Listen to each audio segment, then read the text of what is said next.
پھر جب اللہ نے انہیں نجات دے دی تو وہ فوراً ہی ملک میں حسب سابق ناحق سرکشی کرنے لگتے ہیں۔ اے اللہ سے بغاوت کرنے والے لوگو، بس تمہاری سرکشی و بغاوت کا نقصان تمہاری ہی جانوں پر ہے۔ دنیا کی زندگی کا کچھ فائدہ اٹھا لو، بالآخر تمہیں ہماری ہی طرف پلٹنا ہے۔ اس وقت ہم تمہیں ان اعمال سے خوب آگاہ کر دیں گے جو تم کرتے رہے تھے۔ بس دنیا کی زندگی کی مثال تو اس پانی جیسی ہے جسے ہم نے آسمان سے اتارا، پھر اس کی وجہ سے زمین کی پیداوار خوب گھنی ہو کر اگی، جس میں سے انسان بھی کھاتے ہیں اور چوپائے بھی، یہاں تک کہ اس زمین نے اپنی پوری پوری رونق اور حسن لے لیا اور خوب آراستہ ہو گئی، اور اس کے باشندوں نے سمجھ لیا کہ اب وہ اس پر پوری قدرت رکھتے ہیں، تو دفعتاً اسے رات یا دن میں ہمارا حکم عذاب آ پہنچا تو ہم نے اسے یوں جڑ سے کٹا ہوا بنا دیا گویا وہ کل یہاں تھی ہی نہیں۔ اسی طرح ہم ان لوگوں کے لیے نشانیاں کھول کر بیان کرتے ہیں جو تفکر سے کام لیتے ہیں۔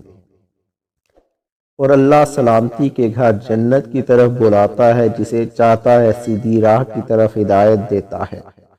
ایسے لوگوں کے لیے جو نیک کام کرتے ہیں نیک جزا ہے، بلکہ اس پر اضافہ بھی ہے، اور نہ ان کے چہروں پر غبار اور سیاہی چھائے گی اور نہ ذلت اور رسوائی۔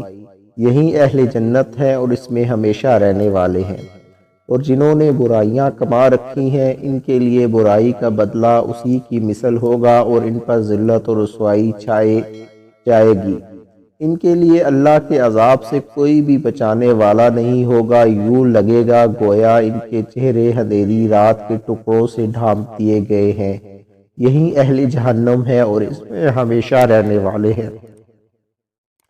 اور جس دن ہم ان سب کو جمع کریں گے پھر ہم مشرکوں سے کہیں گے تم اور تمہارے شریک بطلان باطل اپنی اپنی جگہ ٹھہرو، پھر ہم ان کے لیے ان کے درمیان پھوٹ ڈال دیں گے، اور ان کے اپنے گھڑے ہوئے شریک ان سے کہیں گے کہ تم ہماری عبادت تو نہیں کرتے تھے، بس ہمارے اور تمہارے درمیان اللہ ہی گواہ کافی ہے کہ ہم تمہاری پرستش سے یقیناً بے خبر تھے۔ اس سے دہشت ناک مقام پر ہر شخص ان اعمال کی حقیقت کو جان لے گا جو اس نے آگے بھیجے تھے، اور وہ اللہ کی جانب لوٹائے جائیں گے جو ان کا مالک حقیقی ہے، اور ان سے وہ بہتان تراشی جاتی رہے گی جو وہ کیا کرتے تھے۔ آپ ان سے فرما دیجئے تمہیں آسمان اور زمین یعنی اوپر اور نیچے سے رزق کون دیتا ہے؟ کیا تمہارے کان اور آنکھیں یعنی سماعت و بصارت کا مالک کون ہے؟ اور زندہ کو مردہ یعنی جاندار کو بے جان سے کون نکالتا ہے؟ اور مردہ کو زندہ یعنی بے جان کو جاندار سے کون نکالتا ہے؟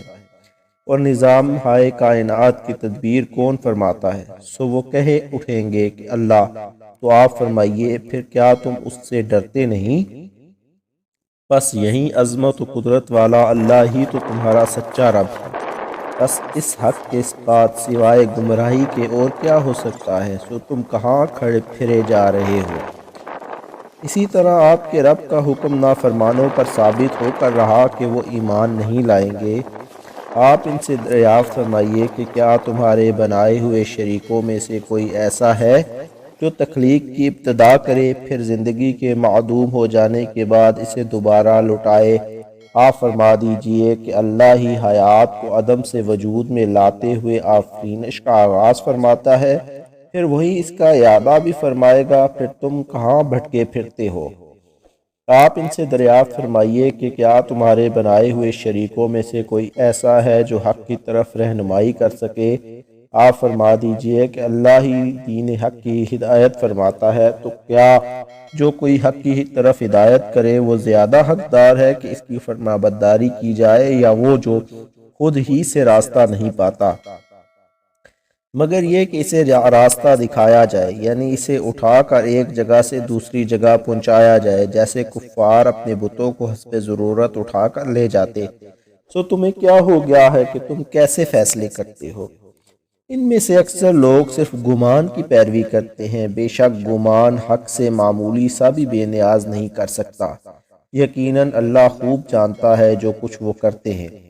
یہ قرآن ایسا نہیں کہ اسے اللہ کی وحی کے بغیر گڑھ لیا گیا ہو، لیکن یہ ان کتابوں کی تصدیق کرنے والا ہے جو اس سے پہلے نازل ہو چکی ہیں، اور جو کچھ اللہ نے لوح میں یا احکام شریعت میں لکھا ہے اس کی تفصیل ہے۔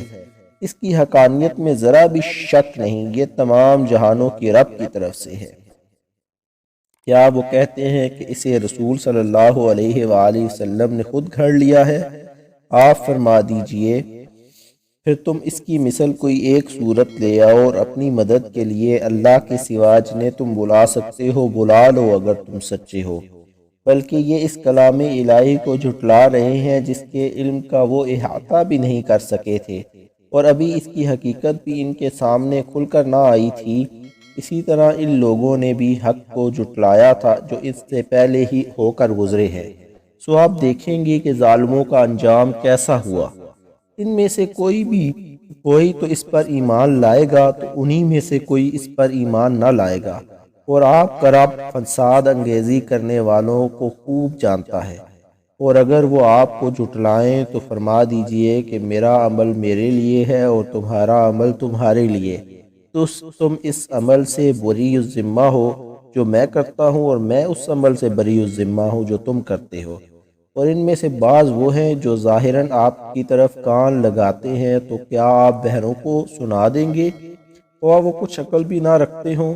ان میں سے بعض وہ ہیں جو ظاہراً آپ کی طرف دیکھتے ہیں، کیا آپ اندھوں کو راہ دکھایا دیں گے اور وہ کچھ بصارت بھی نہ رکھتے ہوں؟ بے شک اللہ لوگوں پر ذرا برابر ظلم نہیں کرتا، لیکن لوگ خود ہی اپنی جانوں پر ظلم کرتے ہیں۔ اور جس دن وہ انہیں جمع کرے گا وہ محسوس کریں گے گویا وہ دن کی ایک گھڑی کے سوا دنیا میں ٹھہرے ہی نہ تھے، اور ایک دوسرے کو پہچانیں گے۔ بے شک وہ لوگ خسارے میں رہے جنہوں نے اللہ سے ملاقات کو جھٹلایا تھا اور وہ ہدایت یافتہ نہ ہوئے۔ اور خواہ ہم آپ کو اس عذاب کا کچھ حصہ دنیا میں ہی دکھا دیں جس کا ہم نے ان سے وعدہ کر رہے ہیں، اور ہم آپ کی حیات مبارکہ میں ایسا کریں گے، یا اس سے پہلے ہم آپ کو وفات بخش دیں، تو انہیں ہر صورت ہماری ہی طرف لوٹنا ہے۔ پھر اللہ خود اس پر گواہ ہے جو کچھ وہ کر رہے ہیں۔ اور ہر امت کی طرف ایک رسول آتا رہا ہے، پھر ان کا رسول واضح نشانیوں کے ساتھ آ چکا، وہ پھر بھی نہ مانے تو ان میں انصاف کے ساتھ فیصلہ کر دیا گیا، اور قیامت کے دن بھی اسی طرح ہوگا، ان پر ظلم نہیں کیا جائے گا۔